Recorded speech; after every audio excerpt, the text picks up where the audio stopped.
नमस्कार साथियों, आज मैं इतिहास का एक नया एवं महत्वपूर्ण विषय वस्तु लेके आया हूँ, जिसके बिना इतिहास को समझना मुश्किल है।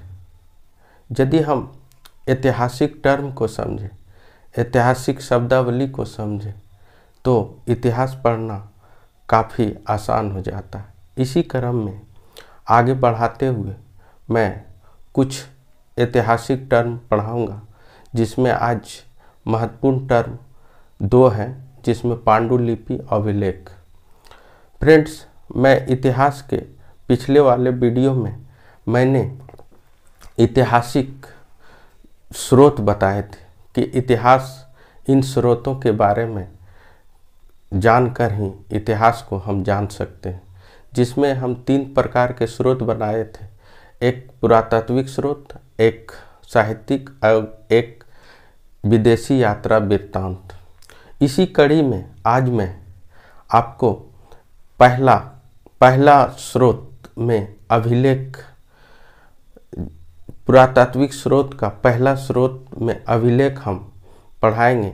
तो अभिलेख पढ़ने से पहले 2 शब्दावली को जानना बहुत ही ज़रूरी है, जिसमें एक पांडुलिपि है, दूसरा एक अभिलेख है। आखिर पांडुलिपि हम किसे कहते हैं, आखिर अभिलेख किसे कहते हैं, ये दोनों शब्दावली को जानना बहुत ही ज़रूरी है। चलिए मैं स्टार्ट करता हूँ वीडियो। शब्दावली, ऐतिहासिक शब्दावली।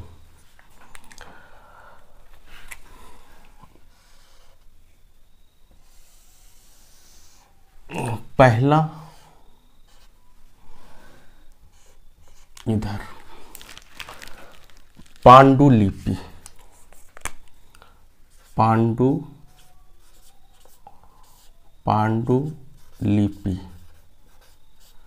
पांडुलिपि। उसके बाद अभिलेख। शब्दावली में हम ऐतिहासिक शब्दावली में 2 टर्म, एक पांडुलिपि और अभिलेख, ये दोनों आखिर होता है क्या, इसको हम जानेंगे। तो कागज की शुरुआत चीन ने किया था, लेकिन बहुत बाद में किया। उसके पहले प्राचीन ऐतिहासिक राजाओं महाराजाओं ने, कागज नहीं था तो उस समय लिखने के लिए इनके पास 2 ही स्रोत थे, एक पांडुलिपि और एक अभिलेख। तो उसी कड़ी में आखिर अभिलेख क्या होता है, पांडुलिपि क्या होता है, इसके बारे में हम जानेंगे।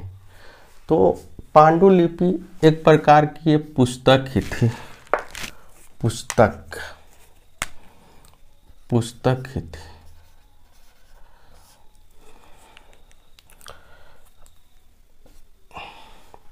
ये शिलालेख था, शिलालेख। इसे अंग्रेजी में हम लोग रिकॉर्ड बोलते हैं, वर्तमान समय में रिकॉर्ड बोलते हैं। इसको बोलते हैं मैन्युस्क्रिप्ट।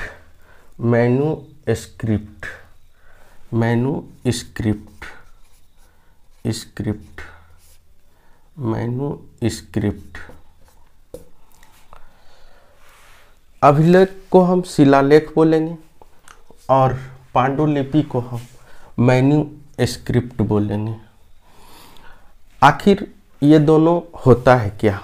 तो फ्रेंड्स, हम पांडुलिपि का लिखने का स्रोत हम जानेंगे।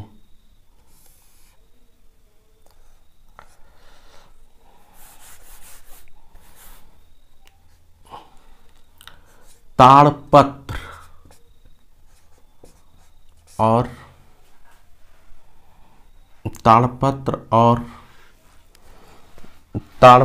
और भुर्ज भुर्ज पेड़ के छाल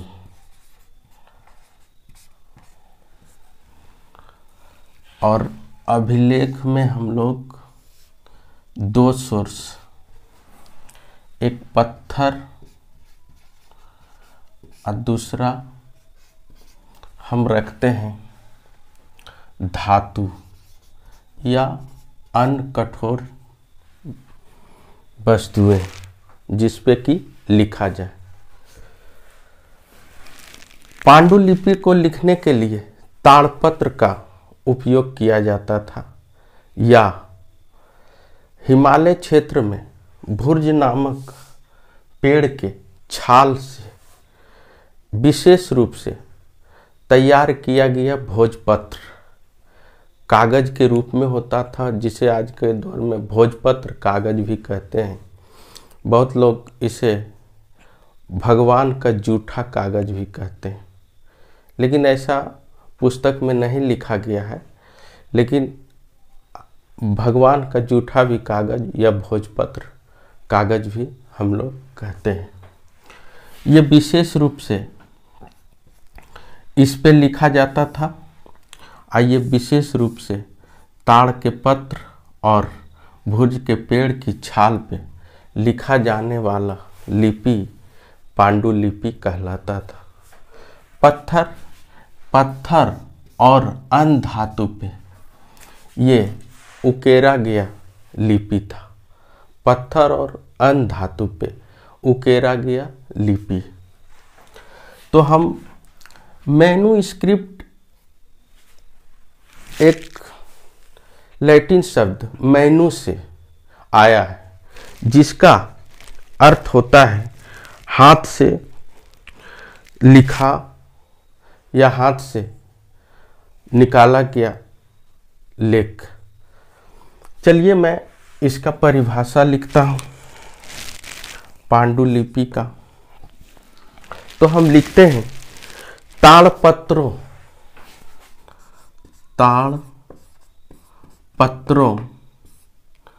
अथवा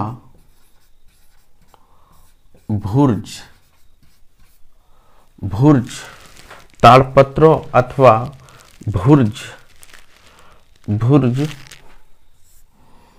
भुर्ज पेड़ के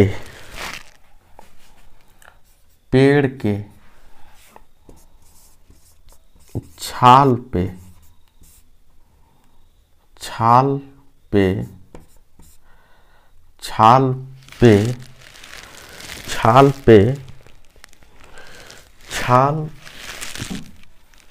पे या पर हाथ से लिखी हुई लिपि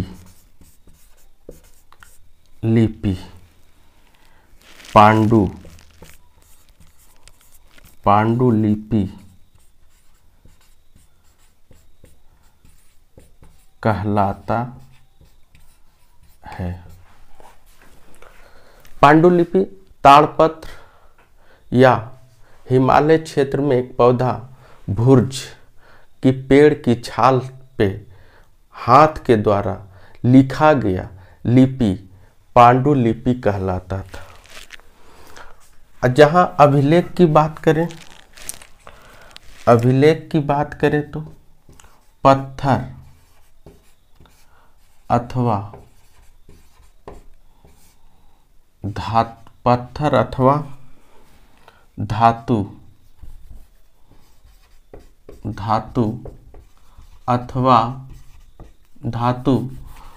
पत्थर अथवा धातु या अन्य कठोर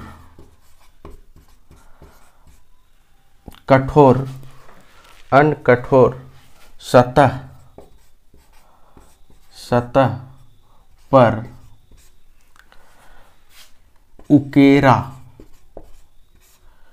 उकेरा गया लिपि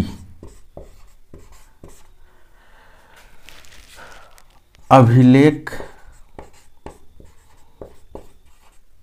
अभिलेख कहलाता है अभिलेख कहलाता है। जहाँ तक बात करें अभिलेख की, तो पत्थर अथवा धातु या अन्य कठोर सतह पर उकेरा गया लिपि, कठोर सतह पर उकेरा गया लिपि ही अभिलेख कहलाता है। आखिर पांडुलिपि में कहाँ से प्राप्त हुए, लिपि कहाँ से प्राप्त हुए, ये भी जानना हम लोग को जरूरी है। तो चलिए अगला टर्म है, आखिर ये कहाँ मिलता है। तो पांडुलिपि मंदिर और विहार में, मंदिर और विहार तो बौद्ध धर्म का निवास स्थल होता है, जिसे विहार हम लोग कहते हैं। तो पुस्तक, आखिर तो पांडुलिपि एक प्रकार की पुस्तक ही थी जो मंदिर और विहार में उपलब्ध होती है। ये जहाँ तक अभिलेख की बात है, ये भारत के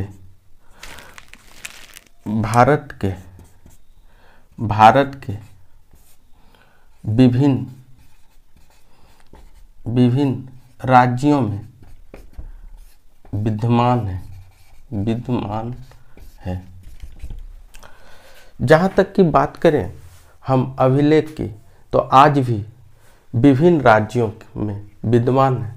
जब हम भारत के महत्वपूर्ण अभिलेख पढ़ाएंगे तो उसमें हम ये बात को लिखाएंगे। तो चलिए फ्रेंड्स, आखिर पांडुलिपि और अभिलेख में क्या क्या लिखा जाता था, उसके बारे में हम लोग जानेंगे। पहला, पांडुलिपि में धार्मिक मान्यता लिखी होती थी। पांडुलिपि में धार्मिक मान्यता के बारे में, धर्म के बारे में लिखा हुआ होता था। उसके बाद राजा रानी के जीवन के बारे में, राजा और रानी के जीवन के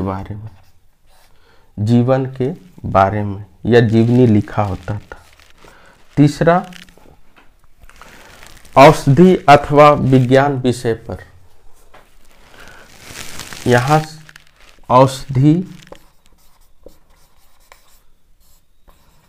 औषधि अथवा विज्ञान विषय पे चर्चा। पांडुलिपि में धार्मिक मान्यता के बारे में लिखा मिलता था।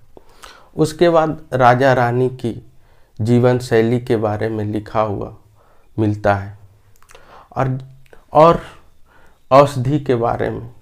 उस समय आयुर्वेद ही सबसे बड़ा चिकित्सा का साधन था।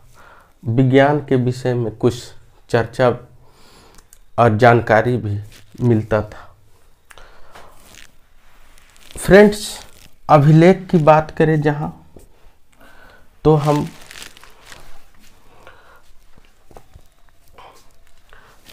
इसमें शासक का आदेश, उसके बाद अभिलेख में शासक का आदेश उकेरा हुआ मिलता था। आज भी हम उसे देख सकते हैं। जब हम अभिलेख में हम पढ़ाएंगे तो विशेष रूप से चर्चा करें। उसके बाद राजा और रानियों के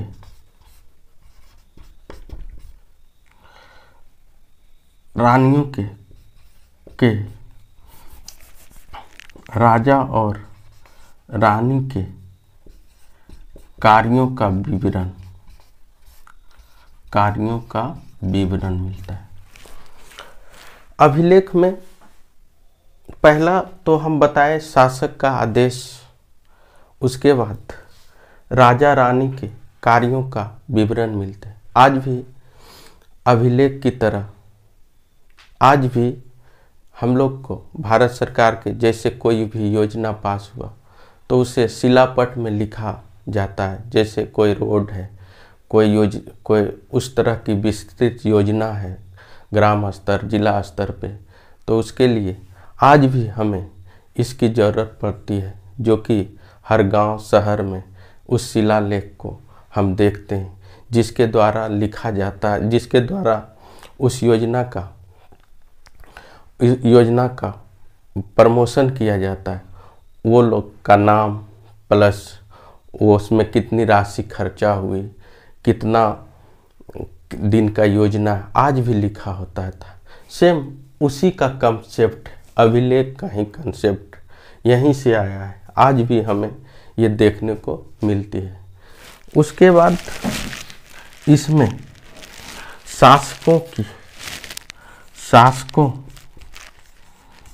शासकों द्वारा लड़ाई में अर्जित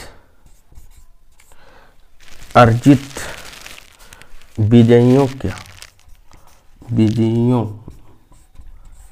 का लेखा जोखा मिलता है।